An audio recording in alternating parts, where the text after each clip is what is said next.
8월 첫 주일 3부 예배에 나오신 여러분들을 환영하고 축복합니다. 잘 나오셨습니다.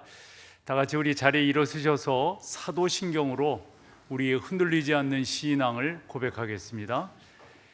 전능하사 천지를 만드신 하나님 아버지를 내가 믿사오며 그 외아들 우리 주 예수 그리스도를 믿사오니 이는 성령으로 잉태하사 동정녀 마리아에게 나시고 본디오 빌라도에게 고난을 받으사 십자가에 못 박혀 죽으시고 장사한 지 사흘 만에 죽은 자 가운데서 다시 살아나시며 하늘에 오르사 전능하신 하나님 우편에 앉아 계시다가 저리로서 산자와 죽은 자를 심판하러 오시리라.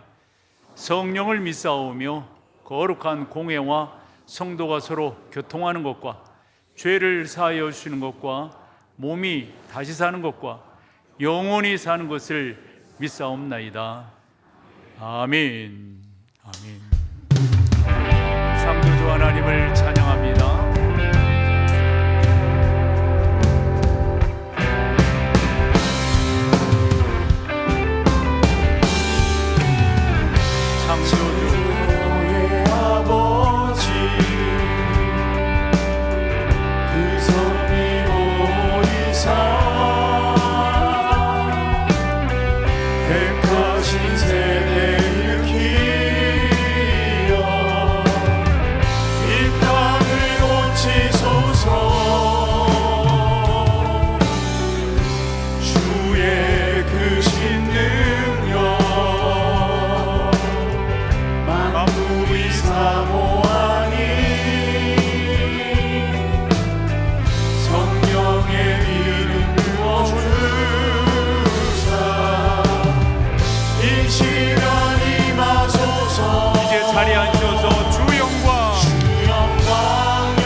주님을 배우기 원합니다. 아멘. 다같이 박수 치면서 기쁨으로 찬양하기 원합니다. 주님 우리의 눈을 열어주셔서 주 앞으로 나아가게 하여 주옵소서. 그런 마음으로 함께 찬양하며 나아갑니다. 갈 길을 밝히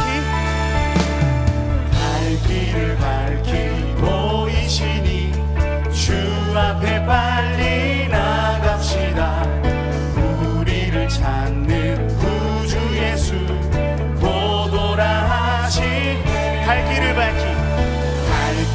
밝히 보이시니 주 앞에 빨리 나갑시다. 우리를 찾는 구주 예수 곧 오라시네. 죄악 벗은 우리 영혼은 기뻐 뛰며 주를 보겠네. 하늘에 계신 주 예수를 영원히 섬기리. 우리를 오라 하시는 말, 우리를 오라 하시는 말 기쁘게 듣고 순종하세. 구주를 믿기 지체 말고 속속히 나가. 죄악 벗은 우리 영혼은 기뻐 뛰며 주를 보겠네. 하늘에 계신 주 예수를 영원히. 다시 한번 죄악 벗은 우리 영혼은 기뻐 뛰며 주를 보겠네. 하늘에 계신 주 예수를 영원히 섬기리. 주 오늘 여기 계시오니, 주 오늘 여기 계시오니 다 와서 주의 말씀 듣세. 듣기도 하며 생각하니 참 진리시. 다시 한번 고백합니다. 주 오늘 여기 계시오니 다 와서 주의 말씀 듣세. 듣기도 하며 생각하니 참 진리시로. 죄악 벗은 우리 영혼을 기뻐 뛰며 주를 보겠네. 하늘에 계신 주 예수를 영원히. 다시 한번 고백합니다. 죄악 벗은 우리 영혼을 기뻐 뛰며 주를 보겠네. 하늘에 계신 주 예수를 영원히. 우리 마지막으로 선포하면서 죄악 벗은 우리 영혼을 기뻐 뛰며 주를 보겠네. 하늘에 계신 주 예수를 영원히 섬기리. 주님 우리를 부르실 때 기뻐 뛰며 주님만을 보겠습니다. 그 주님만을 기뻐하겠습니다. 아멘.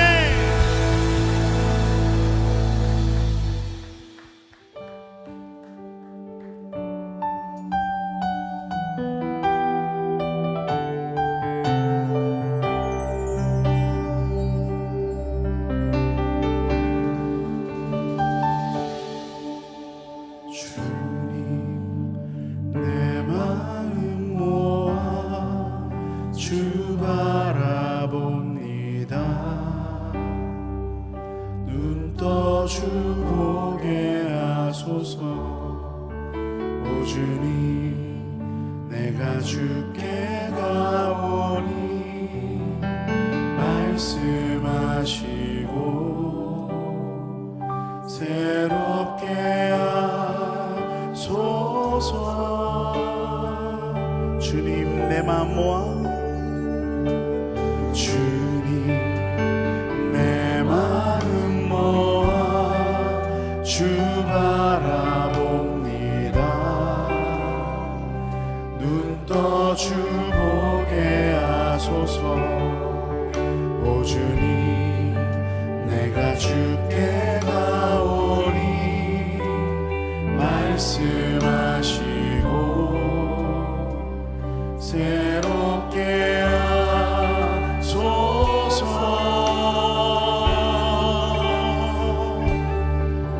내가 전심으로 주 얼굴 구하리니 주의 뜻대로 나를 세우시리라. 오직 믿음으로 주를 바라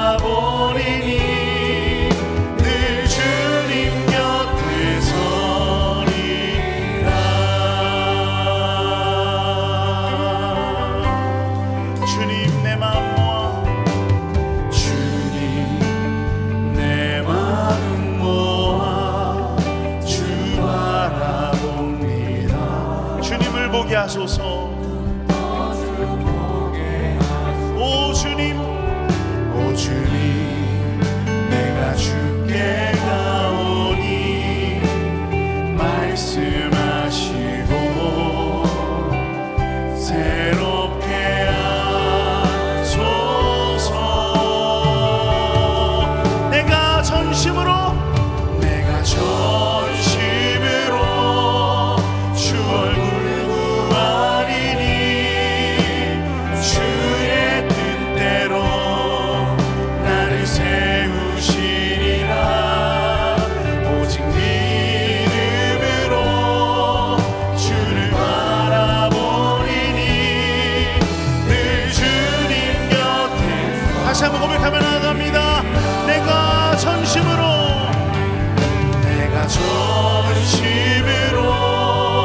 주 얼굴 구하리니 주의 뜻대로 나를 세우시리라. 오직 믿음으로 주를 바라보리니 늘 주님 곁에서. 우리 목소리 높여서 고백합니다. 내가 전심으로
주님, 우리가 지금 어디를 바라보고 있습니까? 누구를 찾고 있습니까? 다시 한 번 더 주의 말씀으로 우리의 눈을 열어주셔서 주님만을 바라볼 수 있도록 은혜를 더하여 주시옵소서. 우리의 유일한 소망 그 주님을 배웠고 주님만을 예배하는 것이오니 주님, 오늘 이 시간 좌정하여 주셔서 영광 받아 주시옵소서. 이와 같은 간절한 기도의 제목 가지고 주님의 이름 부르며 기도하면서 나아갑니다. 주여,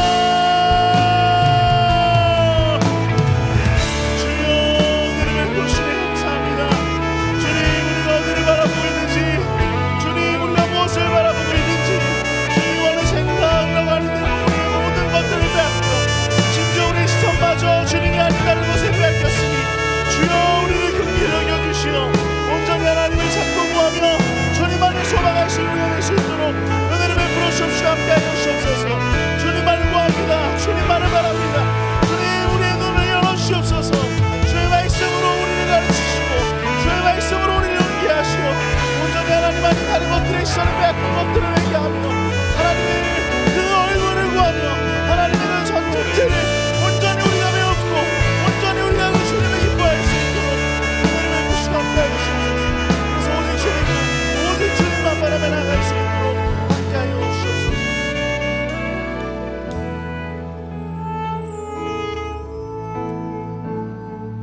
역사의 주관자가 되시며 만물의 창조자가 되시는 거룩하신 하나님 아버지, 그 크신 사랑과 은혜를 찬양하며 감사를 드립니다. 늘 주의 보호하심이 우리 가운데 있었고 마치 날개 그늘 아래 어미가 새끼를 보호하듯 저희를 보호해 주셨습니다. 더러는 세상에서 이런저런 짐이 무거웠지만 십자가 그늘 밑에 내려놓을 수 있는 은혜도 허락하시고 오직 주님을 바라보며 상한 심령이 싸매움을 받는, 고침을 받는, 은혜를 받는 시간 가운데로 저희들을 불러주셨습니다. 오늘 예배가 그런 예배가 되기를 소망합니다.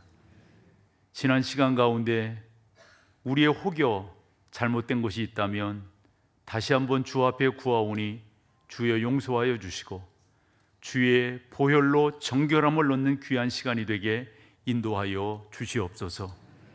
은혜의 주님, 언제나 우리의 삶에 가장 좋은 것으로 채우시는 주님이신 것을 고백합니다. 더러는 그게 아니라 생각했지만 그게 옳았었고, 더러는 그게 좋은 것이라 생각했지만 그게 아니었던 것, 그래서 주님은 모든 것이 합력하여 선을 이루게 하신 주님이시라고 하는 고백을 저희는 하게 됩니다. 전능하신 하나님, 오늘도 사랑하는 성도들이 예배하며 거룩하신 하나님의 말씀 앞에 무릎 꿇게 하시고 마음의 문을 열어 성령의 조명하심을 얻게 하시고 기름 부으심에 기뻐할 수 있도록 은혜를 베풀어 주시옵소서. 특별히 무더운 여름철을 맞아 성도들에게 귀한 쉼과 휴가를 허락해 주시니 감사합니다. 혹여 떠나는 발걸음이 있습니까? 안전하게 지켜주시고 혹여 지친 육신과 영혼이 있습니까? 참된 안식을 누리는 시간이 될 수 있도록 인도하여 주옵소서. 이 무더운 여름 수고하며 애쓰는 손길들이 있었습니다.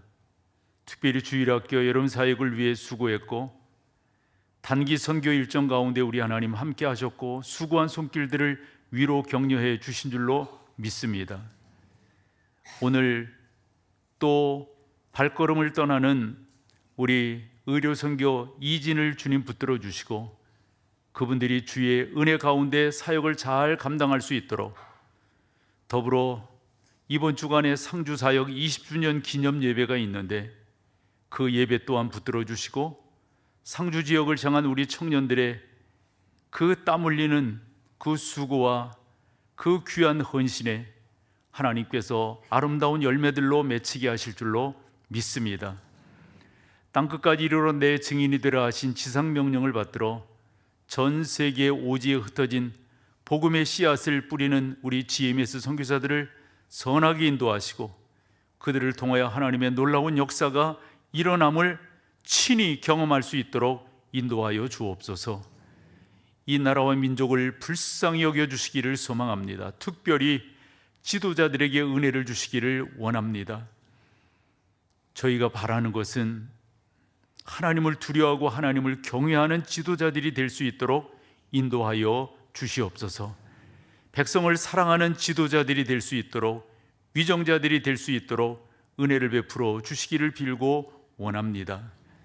솔로몬과 같은 공의와 정의의 지혜를 주사 여러 면에서 헤쳐나가야 될 것들이 있사온데 잘 감당할 수 있도록 우리의 리더십들을 복되게 인도하여 주옵소서. 이제 교회가 설립 50주년을 앞두고 있습니다. 바라옵기는 시대의 온전한 진리를 증거하는 복음의 밝은 파수꾼이 될 수 있도록 우리 주님 도와주시고 교회가 하나 되게 하시되 세상에 상처받고 지친 영혼들이 이곳에서 구원의 기쁨과 쉼과 영적인 만족을 얻을 수 있도록 주님이 세우신 교회가 교회 될 수 있도록 은혜를 베풀어 주시옵소서. 헌신하며 수고하는 이들이 그 기쁨을 누리게 하시고 그 열매를 따먹게 하시되, 특별히 후손들이 그 큰 영광을 얻을 수 있도록 성령 하나님 인도하여 주시옵소서. 이제 말씀으로 위로함을 받고 심령이 성함을 얻는 귀한 시간이 되기를 소망합니다. 영혼의 양식이 되게 하옵시고 찬양으로 하나님께 영광 올려드리는 희원성 찬양대를 붙드시고 찬양팀과 우리 스트링팀들을 주님께서 붙드시고 은혜 가운데 인도하여 주시옵소서. 예배의 시종을 주님께 의탁하오며 우리를 죄에서 구원하신 우리 주 예수님의 이름으로 기도드리옵나이다. 아멘.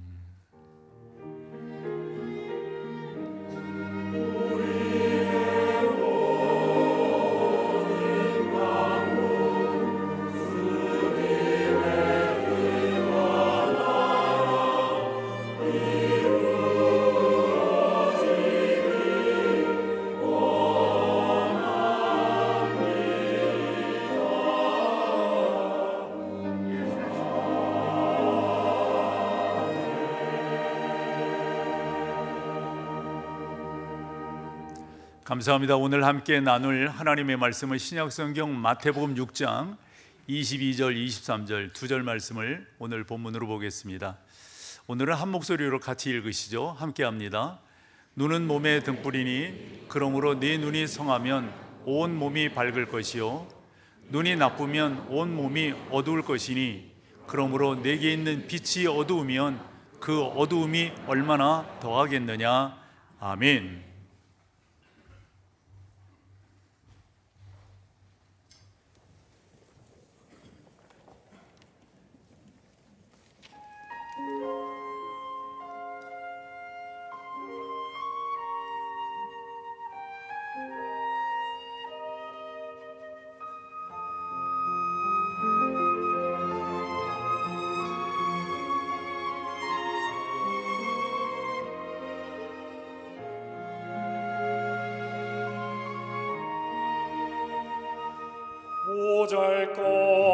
보잘것없던 나를 제자 삼아 주시고 아무 조건도 없이 나를 안아주시네.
오늘 처음 교회에 오신 여러분을 진심으로 환영합니다.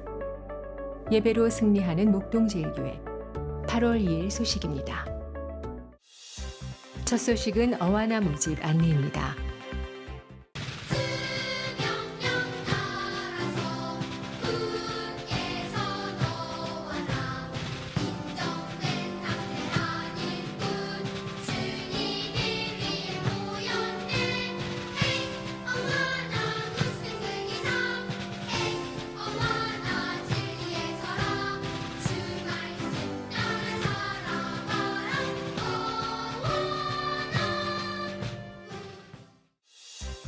다음은 소래노회 여전도의 연합수련회 안내입니다. 오는 8월 10일부터 12일 사랑의교회 안성수양관에서 다시 시작이라는 주제로 소래노회 여전도의 연합회가 주관하는 학예수련회가 진행됩니다. 주 강사로는 미국 남가주 시드교회를 담임하시는 권혁빈 목사님이 섬기십니다. 이미 우리에게 주어졌어요. 복음 안에 그 능력이 있습니다. 예수 그리스도가 우리를 위해 죽으심으로 그 모든 죽음의 권세를 그가 이미 이기심으로 올여름의 마지막 말씀으로 온전히 회복되는 귀한 은혜 누리시길 바랍니다.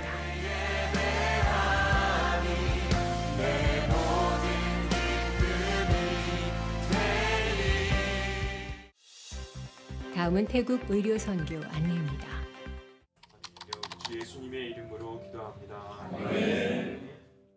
하나님의 일하심을 이 팀원들 통해서 이렇게 경험을 해서 너무나 하나님의 일하심이 분명하게 보이고 우리를 사랑하시는구나. 올해는 사랑도 많이 받고 감동도 많이 얻고 여기 선교팀 분들이랑 같이 있는 게 너무 좋았었고요. 내년에 만약에 여기 필리핀을 또 왔을 때 그분의 손이 온전하다면 그건 하나님이 하시는 일이시겠죠. 지난 20년 동안 우리 성도들은 낯선 땅에서 그리스도의 사랑을 나누어 왔습니다. 올해도 그 마음을 이어 필리핀과 태국으로 나누어 의료 선교를 떠납니다. 우리의 작은 섬김이 생명을 살리는 기적의 시작이 되길 소망합니다.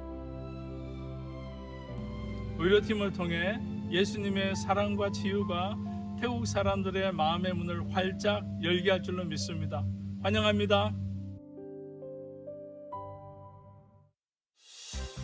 다음은 장주 아울리치 안내입니다.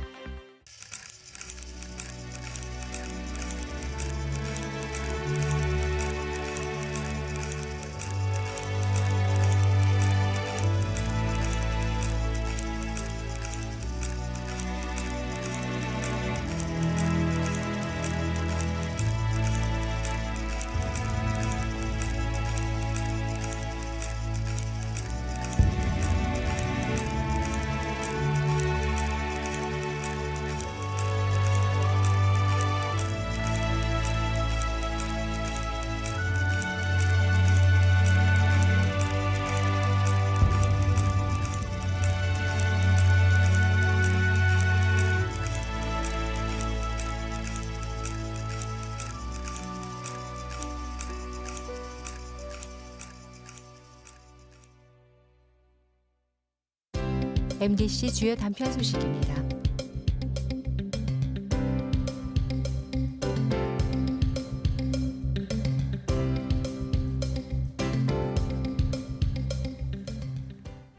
살아계신 하나님과 함께하는 무더운 여름이지만 이 여름이 오기를 저는 조금 기다렸습니다. 이유는 북중미 월드컵 때문에 그랬습니다.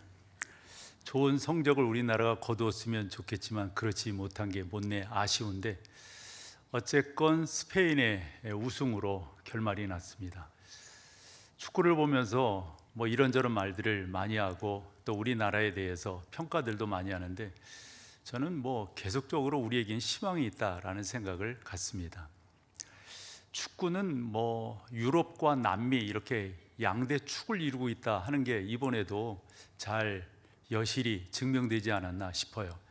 결승전에 오른 팀이 유럽을 대표하고 또 남미를 대표하는 두 팀이었으니까 말이죠. 유럽을 이렇게 보면은 참 잘하는 흔한 말로 차세대 선수들이 참 나라마다 많은 것 같아요. 남미 또한 그렇고요. 그런데 남미 그러면은 좀 걸출한 선수들이 있지 않나요? 아르헨티나만 하더라도 마라도나라고 하는, 그리고 지금 메시라고 하는 선수가 미국 쪽에서 뛰고 있는데 그런 선수들을 보면 참 대단하다 싶어요. 브라질 같은 경우도 보면 호나우도라든가 그 다음에 네이마르 이런 선수들이 있고요. 이런 이름들을 거명하다 보면 펠레를 빼놓을 수 없을 것 같아요. 이 펠레가 참 대단하다 싶은 것은 선수 생활을 하면서 몇 골을 넣는가 봤더니 1283골을 넣었더라고요. 이게 쉬운 게 아니거든요. 1940년생인데 산토스라고 하는 브라질 유스 명문팀에 16살에 들어가게 됩니다. 그래서 18년간 거기에서 선수 생활을 하게 되는데 18년간 여러분 매년 70골 이상을 넣었다는 거예요. 그러니까 이 보통 선수가 아니라는 걸 우리가 알 수가 있습니다. 어쨌건 이와 같은 경우들을 이렇게 보면서 참 축구라고 하는 게 참 대단하다 싶고요. 그래도 축구 이야기를 하다 보면은 이 펠레를 빼놓을 수 없을 것 같은데, 이 펠레라고 하는 선수가 참 말씀드린 것처럼 대단한 선수라고 하는 것을 우리가 또 이야기하지 않을 수가 없습니다. 그 펠레가 나의 인생과 아름다운 게임이라고 하는 자서전을 내게 되는데, 저 자서전을 통해서 여러 가지 우리가 알게 되는 게 있습니다. 어린 시절 어렵게 자랐다고 하는 것도 우리가 알게 되고, 그 중에 하나 저 펠레가 치유할 수 없는 근시를 갖고 있다라고 하는 것도 이 책을 통해서 알게 됩니다. 책이 발간된 후 여러 가지 질문을 받는데, 제가 가지고 있는 자료는 뉴욕 타임즈랑 한 질문인데 그 기자가 그렇게 묻습니다. 아니, 그 나쁜 눈을 가지고도 어떻게 축구 선수로서 통상 1283골을 넣을 수가 있었습니까? 어떻게 축구왕이 될 수가 있었습니까? 이런 질문을 합니다.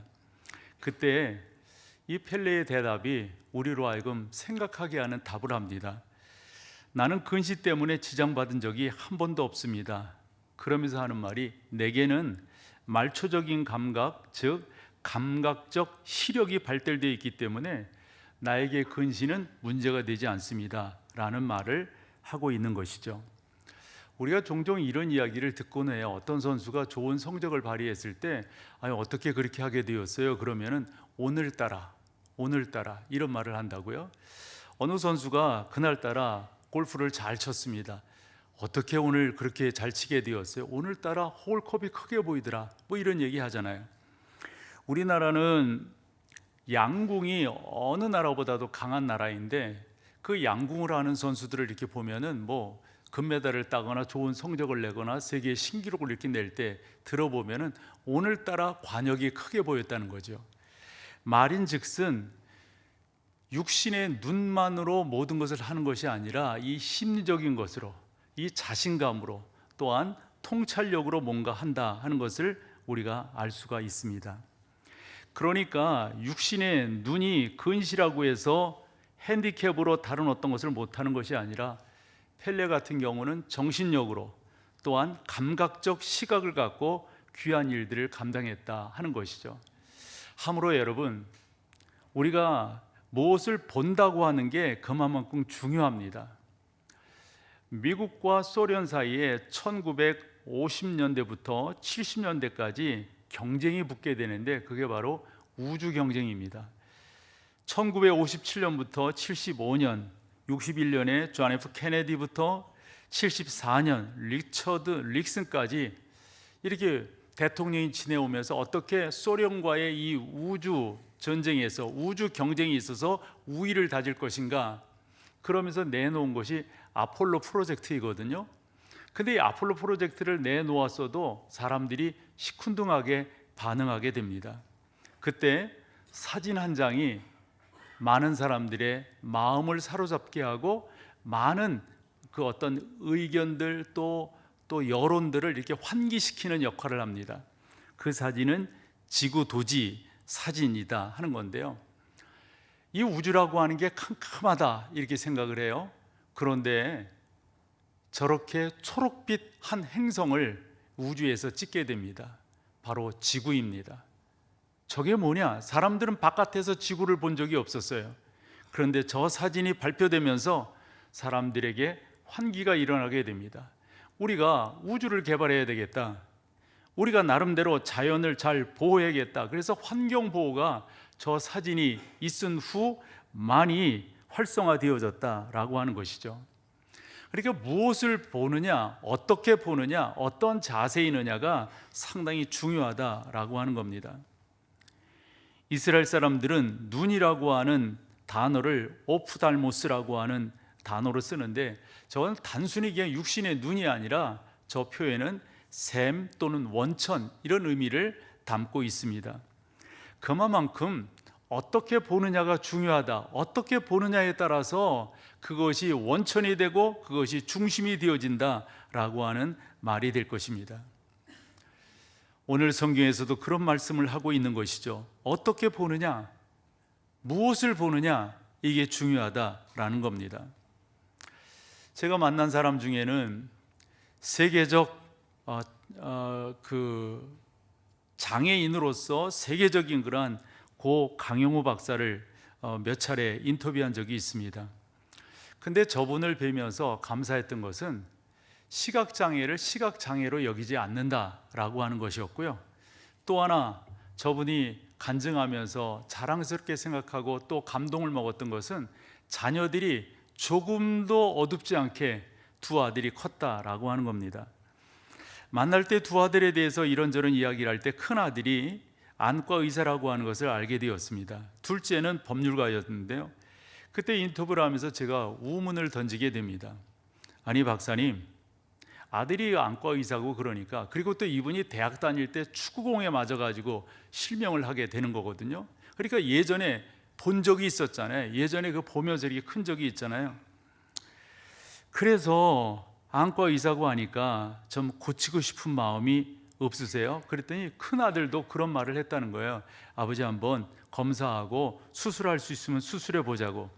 그때 이 강 박사가 거절을 하게 됩니다. 그러면서 이런 말을 하시는 거예요. 당신은 육체적인 눈도 중요하지만 더더욱 영적인 눈이 중요하다라고 생각한다는 거죠. 육체적인 눈도 중요하지만 영적인 눈이 중요하다. 이 이야기를 들으면서 하나의 나름대로 에피소드가 하나 생각이 났습니다.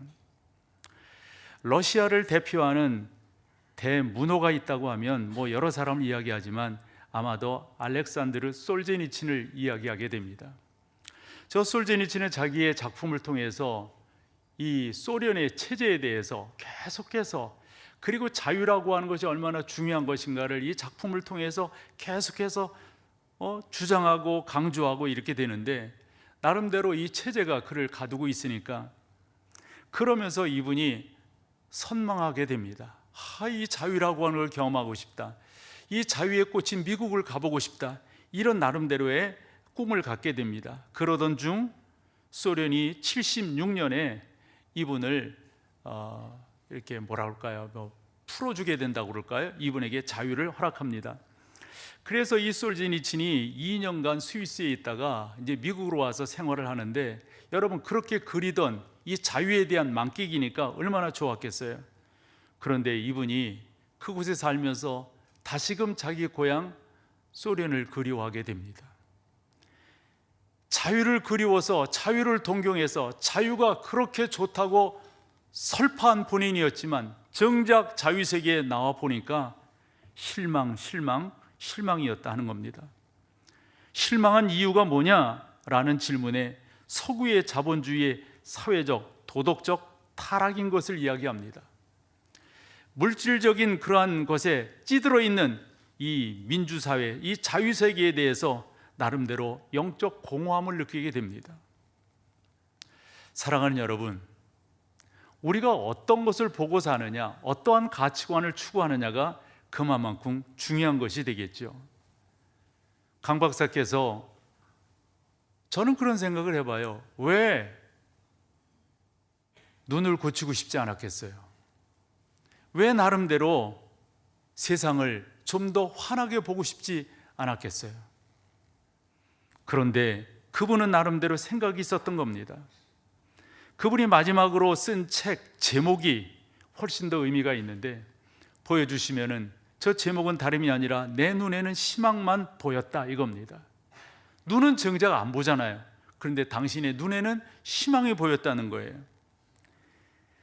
네 단원으로 되어져 있는데, 첫 번째가 나의 장애는 축복이다라는 거였습니다. 두 번째는 본인처럼 장애를 극복하고 참 귀한 삶을 만들어낸 그런 여러 사람들을 예로 듭니다.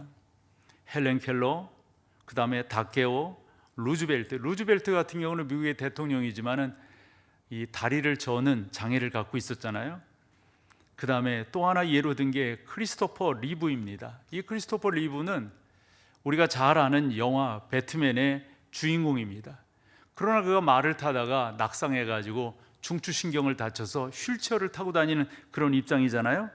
그런데 이런 장애를 가진 사람들이 그 장애를 통해서 다른 세계를 보게 되므로 되레 그 장애가 그 사람에게는 아픔이 아니라 희망이 되었다라는 말입니다. 세 번째 단락에서는 이렇게 말합니다. 희망에는 장애가 없다. 네 번째 단락에서는 축복받은 삶 감사합니다. 이러면서 그의 책을 마무리하는 것을 보게 됩니다. 말인즉슨 우리가 눈을 뜨고 있지만은 뜬 눈으로 무엇을 보느냐? 사실 눈이라고 하는 것은 육신의 눈만 있는 것이 아니라 마음의 눈도 있는 것 아니겠어요? 그래서 누가복음 11장으로 가보면 우리 주님께서 눈은 마음이요 인격이다 라는 말씀을 해주고 계신 것을 볼 수 있고, 오늘 본문 21절을 보면은 눈은 몸의 등불이다 라는 말씀을 해주신 것도 우리가 의미 있게 보게 됩니다. 누가복음에 있는 말씀 같이 한번 읽어보기를 원합니다. 11장 33절로 36절인데요, 같이 읽어볼까요? 누구든지 등불을 켜서 속에나 말 아래에 두지 아니하고 등경 위에 두나니 이는 들어가는 자로 그 빛을 보게 하려 함이라. 내 몸의 등불은 눈이라. 내 눈이 성하면 온 몸이 밝을 것이요 만일 나쁘면 내 몸도 어두우리라.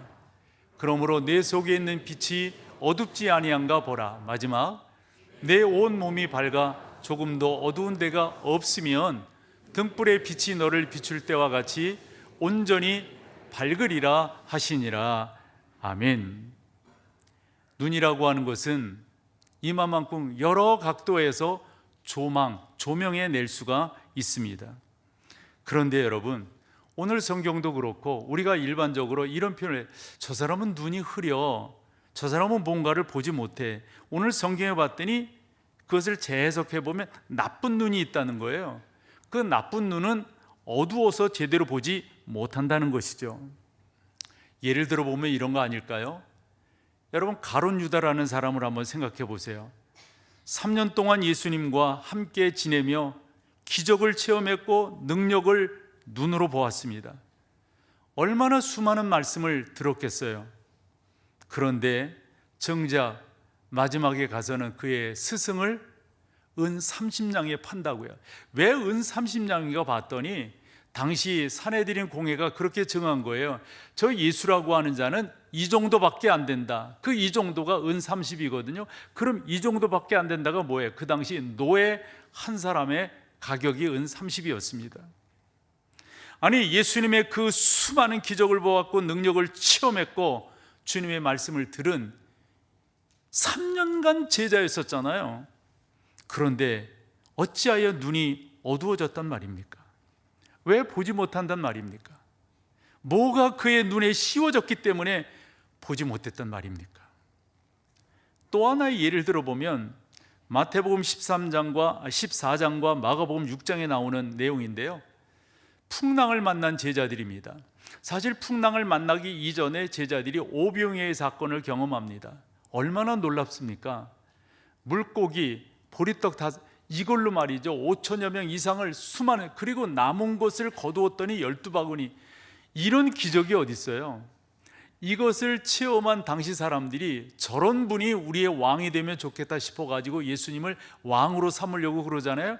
이때 주님께서 이 땅에 왕으로 오신 것이 아니니까요. 그래서 제자들을 뭐라고 표현했냐면 마태복음 14장 22절에 재촉해서 다른 곳으로 가게끔 했다, 이런 말씀이에요. 그렇게 떠난 그들의 발걸음 가운데 풍랑이 임하게 됩니다. 그 풍랑 앞에서 제자들은 좀 전에 경험했던 오병이어의 사건은 온데간데 없습니다. 주님의 능력에 대해서 수많은 체험을 했지만은 그런 것들이 기억나지 않습니다. 그들의 눈이 가려져 있기 때문입니다. 그럴 때 우리 주님께서 마가복음 6장 48절에 보면 힘겹게 노젓는 것을 보시고 우리 주님께서 바다 위를 걸어서 제자들에게 오시고 계십니다. 우리가 흔히 그런 말 하잖아요. 그 사람의 뒤태만 보더라도 알 수 있다, 이런 표현 하잖아요. 왜냐하면 많이 봤으니까, 익히 알고 있으니까. 우리가 흔히 그런 말도 한다고요. 그 사람의 실루엣만 보더라도 누군지 알겠다. 여러분, 예수님이 지금 바다 위를 걸어오시는데 그 예수님이 예수님인지를 몰라요. 49절에 보면 뭐라고 말하냐면 유령이다, 이렇게 말을 합니다. 저 유령이라고 하는 저 말, 이 판타스마라고 하는 이 단어는요, 이 단어에서 영어의 판타지라고 하는 말과 팬덤이라고 하는 말이 파생하게 되는 거거든요. 그러니까 판타지라고 하는 말도 여러분들이 아시고 팬덤이라고 하는 또 우리 어릴 때 시골 말로 헛개비라는 말이 있었어요. 가짜라는 말이죠. 신귤이라는 말도 있고 환영이라고 하는 말도 있습니다. 헛것을 본다, 이런 말입니다. 예수님을 3년간 아니 모양만 보더라도 그 최치만 보더라도 알 수 있을 터인데 예수님을 알아보지 못합니다. 조금 이해를 하려 치면은 아마 이제까지 무리를 걸었다는 소리를 들어본 적이 없었기 때문이고 본 적도 없었기 때문에 그렇으리라 라고 생각을 하지만 그래도 그렇지. 그러므로 말씀드리고 싶은 것은 우리가 눈을 떴지만은 온전히 보고 우리가 눈을 떴지만 온전히 깨달을 수 있는 것은 다름이 아니라 은혜가 임하지 아니하면, 하나님께서 역사하지 아니하면 이런 것들을 볼 수 없다, 깨달을 수 없다라고 하는 사실이죠. 잠언 4장 18절 19절에서 솔로몬이 깨달은 것이 있어요. 의인은 이렇고 악인이 이렇다는 건데 18절에서는 의인입니다. 같이 읽어볼까요?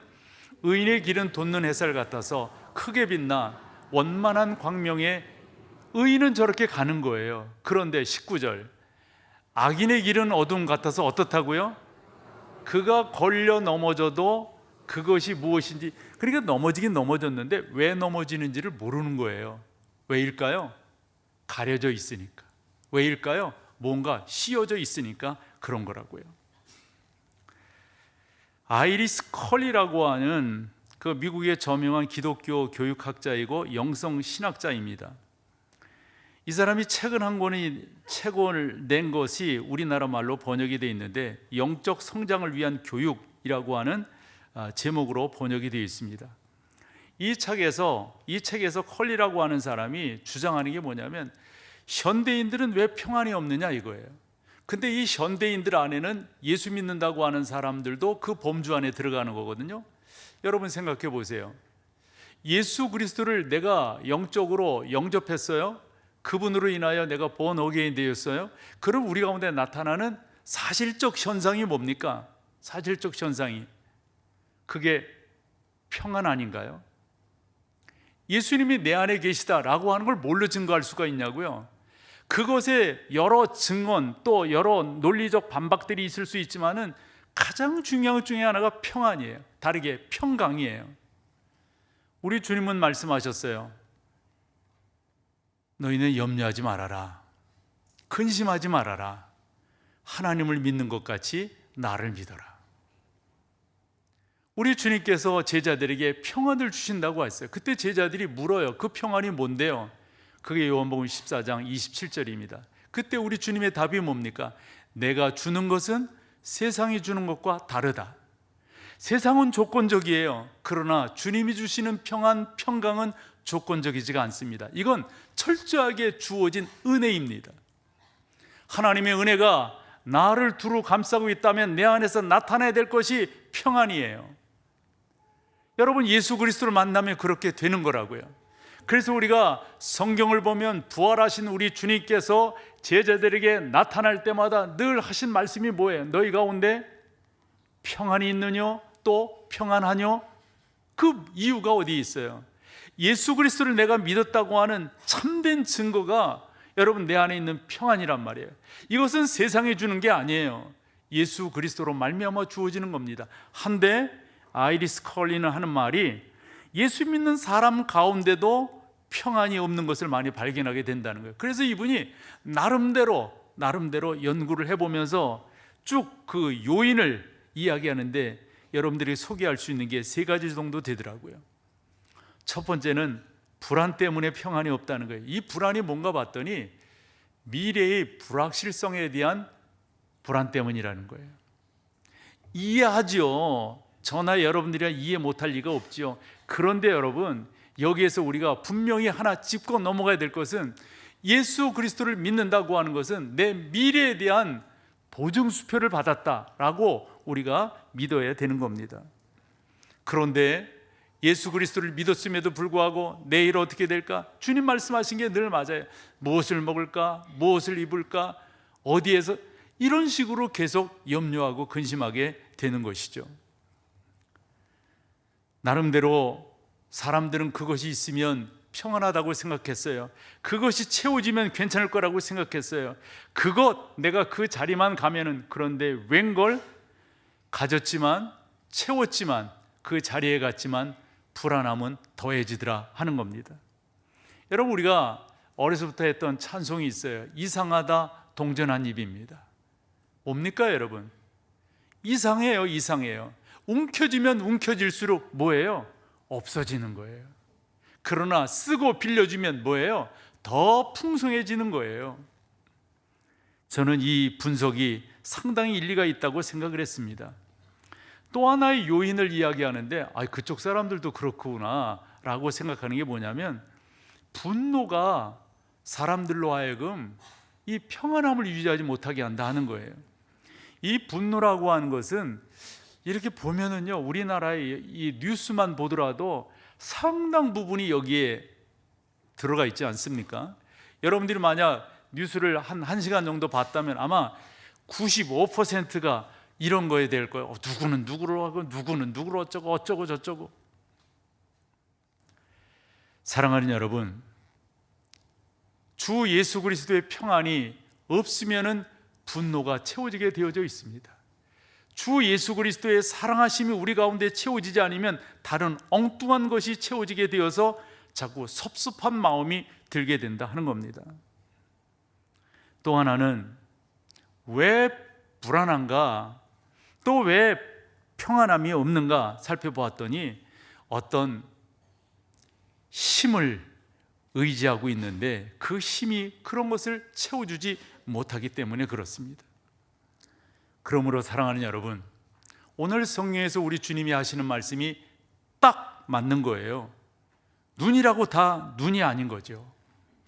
그 23절에서 눈이 나쁘면 그랬잖아요. 이 눈이 나쁘면이라고 하는 그 나쁘다라고 하는 말이 무슨 시력이 이렇게 약화됐다 이런 차원이 아니에요.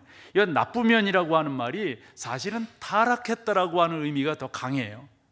내 눈이 아니라 내 마음의 눈이 타락하게 되니까 그것으로 제대로 볼 수 없게 되는 거죠. 제대로 깨달을 수 없게 되는 거죠. 하나님의 은혜가 우리 가운데 임했지만 그 은혜가 은혜로 다가오지 않는 거예요. 예를 하나 들어보면 마태복음 20장에 가보면은 포도원 품꾼의 비유가 나옵니다. 그 포도원 주인이 나가서 봤더니 일 안 하는 사람들이 너무 많은 거예요. 그 여러분이 일 안 하고 방황하는 사람들은 그걸 다르게 해석해 보면은 구원받지 못한 그런 사람들을 이야기합니다. 그래서 주인이 말합니다. 나한테 포도원이 있는데 들어와서 일하면 내가 한 데나리온씩 품삯을 주겠다. 그랬더니 이 사람이 들어옵니다. 그래서 일을 합니다. 또 나가봤더니 아직도 그런 사람들이 당신도 와서 일해라. 그랬더니 그 사람이 들어와서 일을 해요. 또 가봤더니 또 아직도. 나중에 일이 끝나기 1시간 전입니다. 가봤더니 또 그런 사람이 있어요. 그 사람에게 와서 일하라고 그랬더니 일하는 거예요. 여러분, 이것은 구원과 연결되어져 있는 겁니다. 구원을 가르쳐주기 위한 거예요. 그런 사람들에게 한 데나리온씩, 즉 구원의 은혜를 주는 거예요. 구원의 은혜를 베푸는 거예요. 그런데 일찍 온 사람이 문제였습니다. 일찍 온 사람이 뭐라고 말합니까? 우리는 일찍 왔는데 왜 저 사람과 똑같이 줍니까? 이 이야기입니다. 여러분, 구원이라고 하는 것은 하나님의 은혜 가운데 주어지는 철저한 하나님의 역사하심이지 우리의 수고가 그 안에 덧붙여질 수가 없어요. 일찍 와서 했다고요? 일찍 수고하고 죄송해요, 교회 봉사했다고요? 어쩌다고요? 그것이 여러분들의 여러분다움을 더 만들어준다고요? 천만의 말씀입니다. 하나님의 은혜는 값없이 주어지는 겁니다. 하나님께서 오늘이라고 하는 시간 속에 부른 사람도 있고 오래전 시간 속에 부른 사람도 있어요.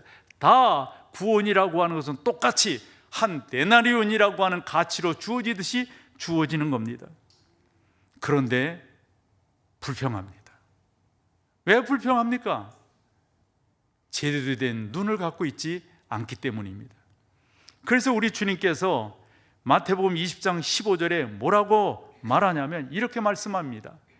내가 선함으로 내가 선하게 대했는데 어찌하여 너는 나를 뭐라고요?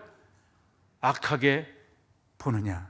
여기 악하게라고 하는 이 포네로스라고 하는 이 단어는 사실은 나쁜 눈을 가지고 있다, 이런 말입니다. 나름대로 제대로 하지 아니하고 온전히 하지 아니하고 왜 내 생각대로 하지 아니하고 그렇게 당신 하십니까? 라고 따지는 눈입니다. 여러분, 우리가 하나님께 그런 거 따질 수가 있을까요? 전능하신 하나님께서 베푸신 은혜 가운데 우리가 뭐라고 따질 게 있어요? 소망해요. 여러분 가운데 착한 눈, 좋은 눈, 은혜가 충만한 눈 가지시기를 축복합니다. 그 자세로 나가셔야 돼요. 그 자세로. 하나님, 저에게 그런 눈을 주세요. 저에게 그런 눈을 주세요. 선한 눈을 가진 사람, 선한 생각을 갖게 되어져 있습니다. 예를 하나 들어보면 이 사람은 예수 믿는 사람이 아니에요. 드라마로 인기를 얻었던 최윤호 씨의 베스트셀러 중에 상도라고 하는 작품이 있습니다. 거기에 조선의 거상인 임상옥이라고 하는 사람이 등장합니다. 이 사람은 정조, 순조, 현종, 철종 이 네 명의 왕 그 시대에 함께 살았던 그러한 사람입니다. 이 사람은 태어날 때 아주 천하게 태어났습니다. 그런데 이 사람이 장사를 배워서 마침내 조선 최대의 거상이 되는데, 최윤호 씨가 이 작품을 통해서 독자들에게 전하려고 하는 메시지가 있습니다. 즉, 장사라고 하는 것은, 물건을 파는 사람이라고 하는 것은 돈을 남기고 이익을 남기는 사람만이 아니다. 이게 이분의 강조하려고 하는 내용입니다. 거기에서 임상옥 씨가 그런 말을 합니다. 장사는 이익을 남기는 것이 아니라 사람을 남기는 것이다. 너무 멋진 말 아니에요?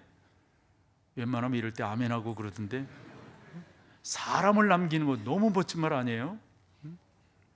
아무리 돈을 벌러 다니는 장사꾼이지만 이익보다는 사람을 중요하게 여겨야 된다. 사람이 최고의 이윤이다. 뭐 이런 메시지를 우리 가운데 주려고 하는 거예요.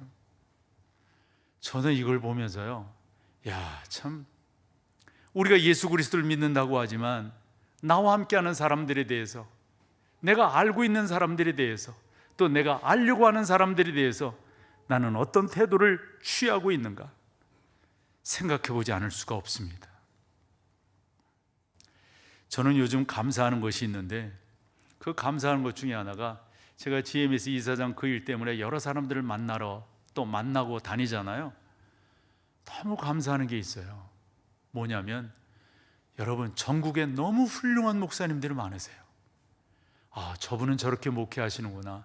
아, 저분은 저런 생각을 갖고 계시는구나. 아, 저분은 저렇게 선교하고 헌신하시는구나. 저는 제가 GMS 이사장이 되고 안 되고 그것은 나중 일이지만, 이런 분들을 만나면서 이런 분들과 친분을 나누고 이런 분들과 교제할 수 있다고 하는 게 저에게는 큰 은혜요 감사입니다. 이 이야기는 제가 몇 번 하는 것 같습니다. 사람을 얻는다고 하는 것만큼 중요한 게 어디 있겠습니까? 예수 그리스도를 믿는다고 하면서도 사람을 얻지 못하고 예수 그리스도 안에 있다고 하면서도 가까이 있는 사람들과 척을 지고 있다면 그걸 어찌 온전한 신앙이라고 할 수가 있겠습니까? 그런 사람들을 향하여 우리 주님은 22절에서 내 눈이 성하면이라고 하는 표현을 쓰고 있습니다. 올바로 바라봐라, 이런 말입니다. 올바로 바라봤으면 좋겠다. 저게 내 눈이 성하면이라고 하는 말은 포커싱에 대한 이야기입니다. 우리가 예전에 사진을 찍으면 포커스가 안 맞으면, 초점이 안 맞으면 사진이 이상하게 나오잖아요. 내 눈이 잘 포커싱이 되어지면 이런 표현입니다. 저는 여러분 가운데 이런 은혜가 있기를 축복합니다. 요한복음 9장에 가보면 나면서부터 소경이 됐던 사람이 등장하는데, 우리 주님께서 이 사람에게 은혜를 베푸셔서 눈을 뜨게 하세요. 그랬더니 이 사람이 눈 떴다는 일로 시비가 붙습니다. 시비가 붙은 이유는 뭐냐면, 그 사람이 눈을 뜨게 된, 우리 주님께서 그 사람이 눈을 뜨게 한 그 날이 안식일이에요. 이 안식일에 그런 일을 했다고 하는 것 때문에 시비가 붙습니다. 그래서 16절을 보면 그 시비 가운데 서로 분쟁이 일어나는데, 같이 한번 읽어보실래요? 바리새인 중에 어떤 사람은 말하되 이 사람이 안식일을 지키지 아니하니 하나님께로부터, 그 다음에 또 어떤 사람은 말하되 뭐라고요? 죄인으로서 어떻게 이러한 표적을 행하겠느냐 하여 그들 중에 서로 옥신각신하는 거예요. 참 복잡한 일입니다. 그때 고침받은 사람이 25절에 아주 명답을 합니다. 25절 같이 한번 읽어보세요. 대답하되 그가 죄인인지 내가 알지. 여기서 그는 누구를 말합니까? 자기를 고치신 예수님을 말합니다. 죄인이다 아니다 막 따지니까 이 사람이 하는 말이, 그가 죄인인지 내가 알지 못하나 한 가지 아는 것이 있다. 뭐라고요? 내가 맹인으로 있다가 지금 보는 것입니다 라고 말을 합니다. 이 사람이 정확하게 이야기를 하니까, 뭐 안식일에 고친 것이 제대로 된 거냐, 아니 죄인이 어떻게 고칠 수가 있느냐, 서로 옥신각신하던 이 사람들이 입을 열 수 없도록 만들어 버렸어요. 그랬더니 이 사람들이 하는 말이 28절입니다. 참 재미있어요. 그들이 뭐 했다고요? 욕하였다고 그랬어요. 욕했다고. 난 저게 궁금하더라고요. 뭔 욕을 했을까? 1번 뭔 욕일까요? 2번 다 하고 살잖아요. 3번 뭔 욕을 했을까요? 궁금해요. 근데 이 욕을 했다고 하는 이 단어가 갖고 있는 어근을 살펴보면 그냥 단순한 비속어가 아니에요. 그 사람의 인격을 무시하는 거예요. 그리고 봤더니 이 유대 사회에서 가장 큰 저주가 뭐냐면 출교거든요. 출교. 너는 우리랑 상관이 없다 이래버리는 거예요. 그런 욕이에요. 그때 아마 이 사람이 무슨 말을 했던 것 같아요. 예? 나는 이래저래 상관없다. 나는 고침받았다. 이랬더니 이 사람들이 욕을 하면서 뭐라고 말했다고요? 너는 그의 제자이나 우리는 모세의 제자다. 뭐 이렇게 말해요. 난 여기서 또 생각나는 게 하나 있더라고요. 남자들이 뭔 얘기하다가 말빨이 딸려. 그럼 뭐라고 그래요? 너 몇 살이야? 꼭 그런 분위기예요. 꼭 그런 분위기. 말이 안 되니까 너 몇 살이야? 민증가? 사랑하는 여러분, 우리가 뭐를 보고 있느냐, 이게 무엇보다도 중요합니다. 학생 때 많이 불렀던 찬양이 하나 있어요. 똑바로 보고 싶어요 라고 하는 찬양입니다. 똑바로 보고 싶어요 주님, 온전한 눈짓으로. 똑바로 보고 싶어요 주님, 곁눈질 하긴 싫어요. 하지만 내 모습은 온전치 않아 세상이 보는 눈은 마치 날 죄인처럼 멀리하며 외면하네요. 나는 좀 똑바로 보고 싶어요 주님. 사랑하는 여러분, 똑바로 봐야 되지 않을까요? 똑바로 보는 것이 은혜 아닐까요? 여러분의 눈이 성하면 밝은 것을 보게 될 겁니다. 눈이 성치 않으면 볼 것을 보지 못하게 될 겁니다. 우리의 눈이 온전해지면 여러분들은 고백하게 될 겁니다. 내 눈 주의 영광을 보네. 주님께서 행하신 그 놀라운 일들을 보시게 될 겁니다. 여러분들이 똑바른 눈을 갖고 계시다면 나의 눈을 열어달라고, 나의 눈을 열어달라고, 나의 눈을 열어달라고 구하실 것입니다. 사랑하는 여러분, 쉽게 표현해 볼게요. 여러분들의 눈이 똑바르면 여러분 옆에 있는 사람들과의 관계가 원만합니다. 예수 백날 믿으면 뭐해요? 옆 사람과 맨날 척싸고 이거 제발 부탁해요. 제발 부탁해요. 옆에 있는 사람들이 귀한 거예요. 부부도 마찬가지고 자식지간도 마찬가지고요. 옆에 있는 사람이 귀한 거예요. 옆에 있는 사람이 아름답게 보이는 거예요. 예수 그리스도의 영이 내 안에 있으면 멀리 볼 것도 없어요. 뭐 특별한 거 볼 것도 없어요.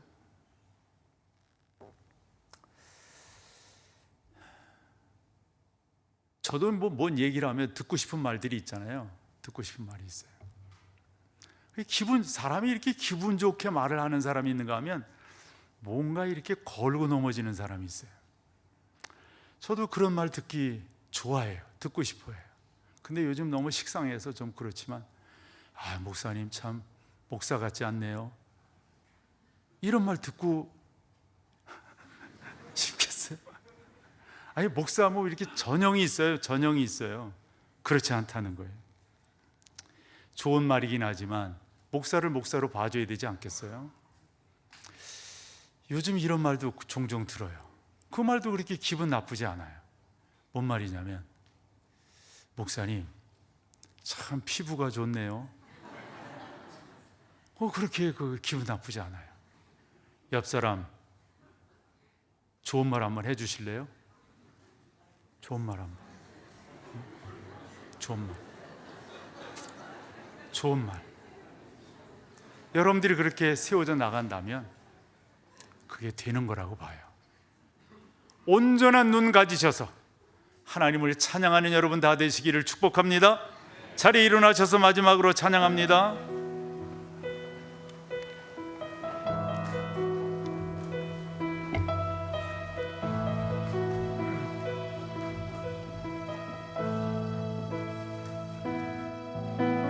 내게로부터 눈을 들어 주를 보기 시작할 때 주의 일을 보겠네. 내 작은 마음 돌이키사 하늘을 꿈꾸게 하네. 주님을 볼 때 모든 시선을 주님께 드리고 살아계신 하나님을 느낄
우리 주 예수 그리스도의 놀라우신 은혜와 아버지 하나님의 그 크신 사랑하심과 성령 하나님의 인도 역사 교통 충만케 하심이 볼 것을 제대로 보고 하나님의 영광을 찬양하고 나와 함께하는 사람들을 소중히 여기는 아버지 마음을 가진 그러한 귀한 하나님의 사람들이 되기를 소망하는 우리 떠나는 의료 선교팀 그리고 모든 성도들 가운데 이제로부터 영원토록 함께 계실지어다. 아멘.